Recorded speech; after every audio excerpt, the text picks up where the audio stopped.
കുടിവെള്ള വിതരണത്തിനായി ലക്ഷങ്ങൾ ചെലവഴിച്ച് വാട്ടർ അതോറിറ്റി വാങ്ങിയ കൂറ്റൻ ടാങ്കുകൾ തുരുമ്പെടുത്ത് നശിക്കുമ്പോൾ കഴിഞ്ഞ വേനൽക്കാലത്ത് കുടിവെള്ള വിതരണത്തിനായി വണ്ടിയും ടാങ്കും വാടകയ്ക്കെടുത്ത വകയിൽ പത്തനാപുരം താലൂക്ക് ചെലവിട്ടത് 1.5 കോടി രൂപ.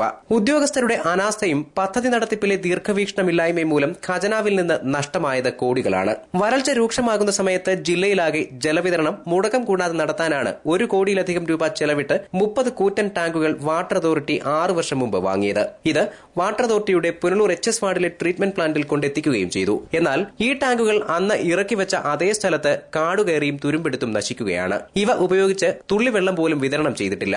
എന്തുദ്ദേശിച്ച് കോടികൾ ചെലവഴിച്ചുവോ അതിന്റെ ഫലം ജനങ്ങൾക്ക് ലഭിച്ചില്ലെന്ന് സാരം. ടാങ്കുകൾ ഇവിടെ കൂട്ടിയിട്ടിരിക്കുന്നത് എന്തിനാണെന്ന് പോലും ഇപ്പോഴുള്ള ജീവനക്കാർക്ക് അറിയില്ലത്രേ. കൂറ്റൻ മതിൽക്കെട്ടിനുള്ളിൽ അടച്ചുമൂടപ്പെട്ട വാട്ടർ അതോറിറ്റിയുടെ ട്രീറ്റ്മെന്റ് പ്ലാന്റിൽ പൊതുജനങ്ങളുടെ പ്രവേശനം നിരോധിച്ചതിനാൽ കോടികൾ തുരുമ്പെടുക്കുന്നത് പുറം ലോകം അറിയുകയുമില്ല.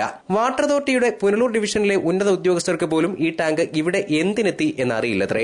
അവർക്കറിയാവുന്നത് ഒന്നു മാത്രം, സർക്കാർ കാര്യം മുറ പോലെ. കഴിഞ്ഞ വേനൽക്കാലത്ത് താലൂക്കിന്റെ വിവിധ കേന്ദ്രങ്ങളിൽ കുടിവെള്ളം എത്തിക്കാൻ അധികൃതർ ടാങ്കിനും വണ്ടിക്കുമായി പരക്കം പായുമ്പോഴും കഥയൊന്നും അറിയാതെ കുന്നിൻ മുകളിൽ ടാങ്കുകളും അടിവാരത്തെ ഓഫീസിൽ അധികൃതരുമുണ്ടായിരുന്നു. പക്ഷേ കുടിവെള്ള വിതരണത്തിനായി ആശ്രയിച്ചത് സ്വകാര്യ വാഹനങ്ങളെയും ടാങ്കുകളെയും. ഈ ഇനത്തിൽ സർക്കാർ ഖജനാവിൽ നിന്ന് പത്തനാപുരം താലൂക്കിന് മാത്രം ചെലവായത് 1.5 കോടി രൂപ.